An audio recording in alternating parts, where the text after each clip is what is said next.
dan ada dari medsos. Ini sebenarnya semakin mudah silaturahim, semakin mudah memperkuat persaudaraan, semakin mudah menukar inspirasi.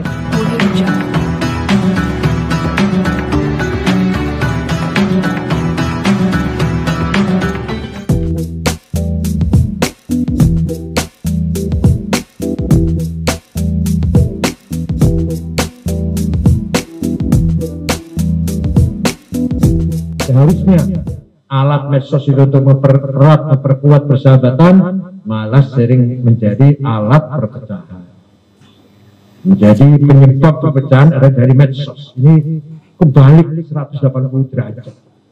Sebenarnya semakin mudah silaturahim, semakin mudah memperkuat persaudaraan, semakin mudah menukar inspirasi atau menukar pendapat dengan medsos ini. Malah sekarang medsos dijadikan sumber hoax, sumber fitnah, sumber caci maki dan seterusnya.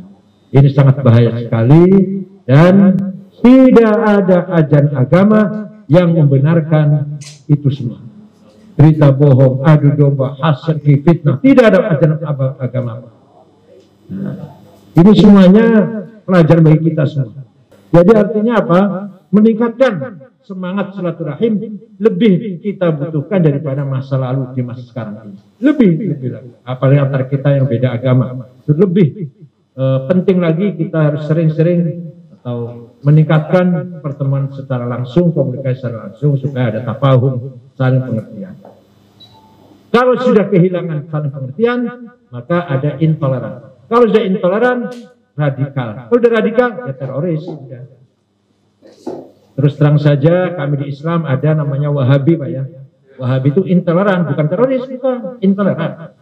Ini salah, ini sesat, ini bid'ah, ini sesat, ini dolar, ini musyrik. Bukan teroris, bukan. Tapi kalau kita ikut mereka atau orang yang ikut mereka, langsung kemudian menjadi radikal, ekstrim, puritan. Kemudian menyalahkan orang lain salah semua kecuali mereka yang benar. Dan kalau gitu dikit lagi dong, dikit lagi. Dikit lagi. Kalau betul yang salah kita habisin saja gitu. Dan yang benar itu mereka. Inilah yang harus kita perhatikan di saat-saat sekarang ini. Jaringan masih tetap kuat Pak Suntana antara Afghanistan, Filipina Selatan, Poso, Bima. Itu jaringan teroris masih tetap ada itu, jalur itu. Pak Polisi lebih tahu dari saya lah.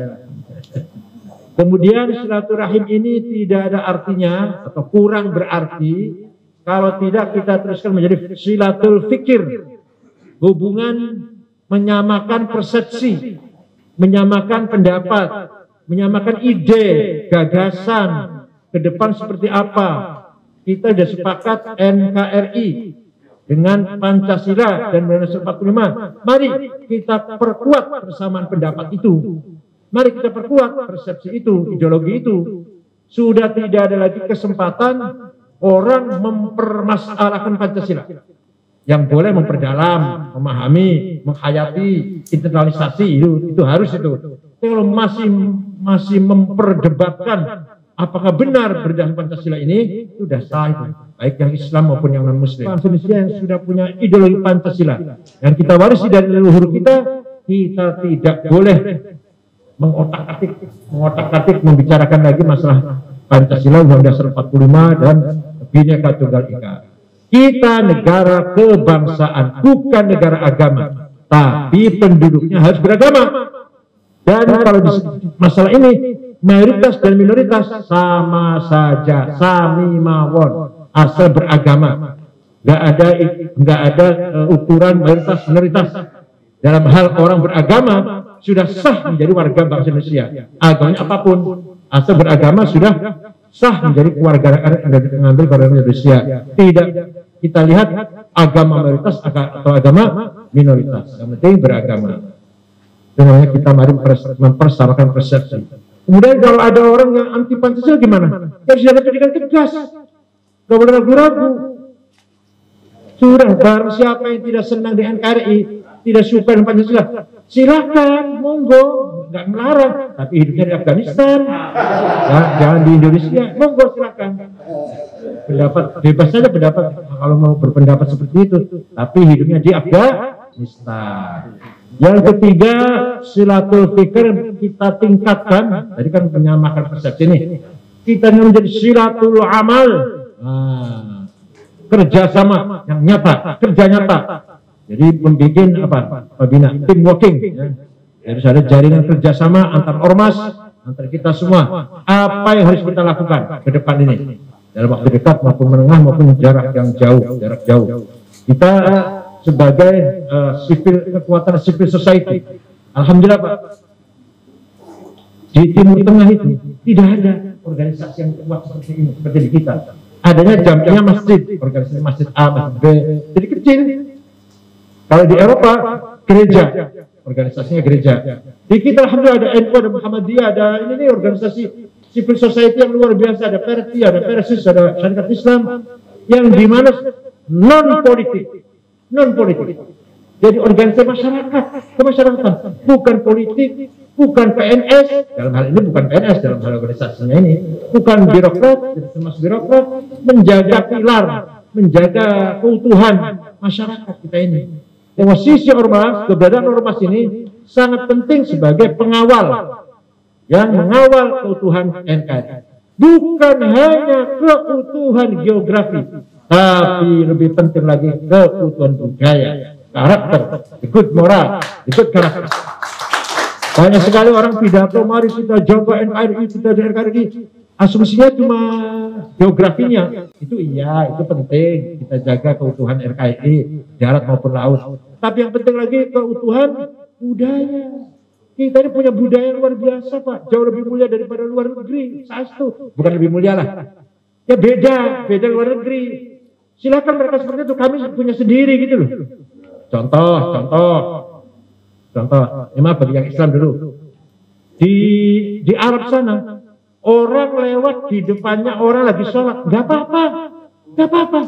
Kita lagi sholat, orang lewat. Atau orang biasa lewat, nggak apa-apa.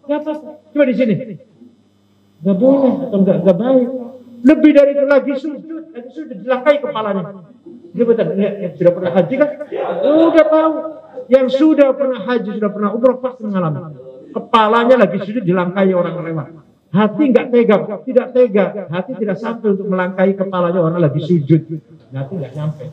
Walaupun bukan orang Islam misalkan. Nah, ya budaya itu terserah di sana dan dibawa ke sini. Ada lagi menyampaikan kartu nama. Saya kan sering ada tamu orang besar dari Arab Pak. Menyampaikan Pak, kartu nama pakai tangan kiri Pak. Tangan kiri itu biasa sekali tuh. Nggak jelek enggak. Ya, kita jelek dong. Masa itu mau diterima, mau kita tiru? Begitu pula gotong royong, saling menghormati, lewat di depan orang tua, membuka sedikit. Nggak ada di sana.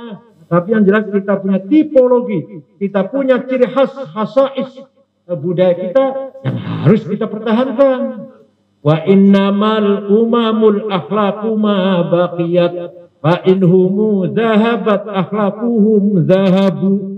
Martabat bangsa itu budayanya Pak, bukan agamanya, bukan budayanya. Mohon maaf, tadi Timur Tengah tadi agamanya menurut kita benar kan? Ya benar, yang Islam benar, Quran, sholat, puasa. Budayanya perang saudara 40 tahun, nyawa menghilang sudah 1,5 juta. Afghanistan hanya 7 suku, Somali 100% Islam berantakan. Ada presiden, ada 3 di Somali itu. Irak belum selesai. Suriah seperti itu, kita semua tahu lah. Budayanya hancur, bukan agamanya. Martabat hancur karena budayanya hancur. Tapi budaya maju, bersih, tertib, nggak ada korupsi, nggak ada pelanggar HAM, bermartabat. Jadi kata syair tadi mengatakan martabat bangsa adalah budayanya, bukan agamanya. Walaupun agamanya benar, kalau budayanya bobrok, martabat bangsa hancur. Walaupun agamanya benar misalkan. Oleh karena itu, sekali lagi, kita punya budaya. Bahkan kita harus membangun agama ini di atas infrastruktur budaya. Nanti budayanya menjadi langgeng, agama menjadi kuat. Jangan doktrin. Kalau doktrin itu belum tentu diterima oleh dari hati yang mendengarkan atau yang didoktrin. Kalau di bagaimana diharmonis dengan budaya, bahkan budaya jadi infrastruktur agama, agamanya akan kuat. Itu yang telah dijalankan oleh para wali songo dalam mendakwakan Islam. Mudah-mudahan dengan RPOI bisa meningkatkan dari toleran menjadi multikultural. Yang terakhir puncaknya silah ini adalah silaturruh, hubungan spiritual, bukan sekedar tatap muka, bukan hubungan menyamakan persepsi, ideologi, bukan hubungan kerjasama, hubungan spiritual. Manusia itu hakikatnya spiritualitasnya, Pak. Kalau spiritualitasnya tajam, kuat, kokoh, kita menjadi orang kuat semuanya. Nah itu mari kita adakan hubungan satu sama lain, lintas agama, lintas suku, lintas kelompok, gak penting partainya apa, gak penting ormasnya apa, gak penting suku apa, gak penting agamanya apa, yang penting namanya manusia, yang punya spiritual, yang punya spirit, turunan Adam, mari kita perkuat persatuan. Kalau sudah roh, silaturruh namanya. Kalau sudah silaturruh lebih general, ini yang disebut dengan ukhuwah insaniyah, persaudaraan sesama umat manusia. Dan itulah misi Islam, itulah misi agama, kemanusiaan itu sebenarnya. Wa ma arsalnaka illa rahmatan, bukan dari muslimin. Saya tidak sekali-kali diutus kecuali untuk bawa rahmat untuk alam semesta, kata Allah. Muhammad diutus untuk bawa rahmat untuk alam semesta, bukan hanya untuk orang Islam. Rahmat untuk semuanya. Adanya keadilan, adanya kebijakan, adanya kearifan, itu semua Muhammad mengajarkan seperti itu, akhlakul karimah, akhlak yang mulia untuk semua alam semesta, bukan hanya untuk orang Islam. Maka coba ya, saya contohkan. Nabi dari Madinah ke Mekah menang. Tadinya musuh kebuyutan orang Mekah kan mengusir Nabi Muhammad kan. Begitu masuk kota Mekah, memaafkan semuanya. Yang masuk Islam banyak, ya 10 Nabi dinilai afwaja, berboro-boro masuk Islam. Ada sebagian kecil tetap musyrik, tetap pagan, tapi minta jangan diapa-apakan. Minta tetap dilindungi, tapi tetap nggak mau Islam. Kalau masuk Islam selesai lah itu. Tetap nggak mau Islam, tapi tetap dilindungi. Nabi bingung tuh, gimana ini ya? Nggak mau Islam, tapi kok minta dilindungi. Allah menurunkan firman-Nya, ayatnya. Wa in ahadum minal musyrikin astajaraka fa'ajirhu hatta yasma kalam Allah thumma ablighu ma'manah. Kalau ada orang musyrik minta perlindungan, Muhammad lindungi. Itu orang musyrik yang tadi musuh kamu, musuh dengkot. Sekarang minta perlindungan, lindungi hatta yasma kalam Allah. Mudah-mudahan sampai nanti masuk Islam, mendengar kalam Allah. Begitu ya Allah kepada orang musyrik. Kalau kepada orang Kristen, orang Kristen Pak di Quran, la tajidanna asyaddan nasi adawatan lil ladzina amanu yahuda wal ladzina asyraku. Muhammad, kamu akan jumpa orang yang sangat anti Islam, yaitu Yahudi dan orang musyrik. Wa la tajidanna aqrabahum mawaddatan lil ladzina amanu ladzina qalu inna nasara. Kamu akan jumpa dengan orang yang sangat dekat dengan Islam, simpati pada Islam. Siapa? Orang Kristen. Inna nasara. Dzalika bi anna minhum qissisina wa ruhbana wa annahum la yastakbirun. Karena di antara mereka ada para rahib, para qissis, para romo yang hatinya tidak sombong. Ada.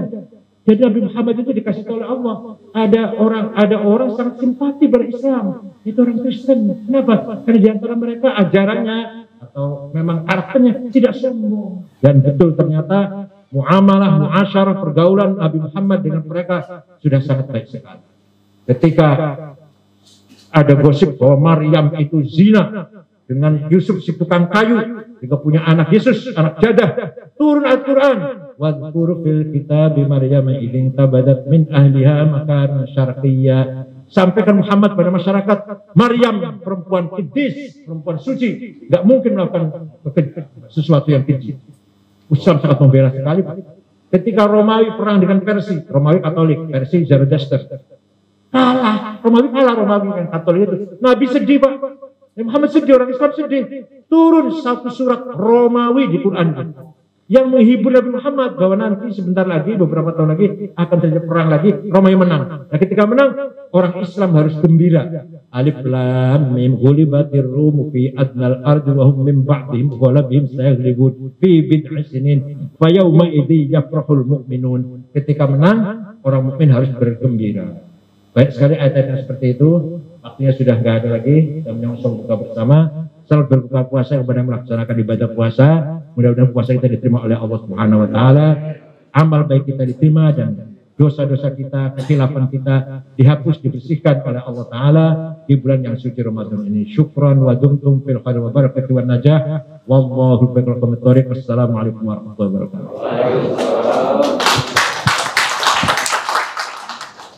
Organisasi ini untuk mempertemukan berbagai ormas Islam dalam satu visi misi, yaitu 4 pilar NKRI, Pancasila, dan Sumpah Pemuda. Masing-masing ormas membina keluarganya semakin toleransi.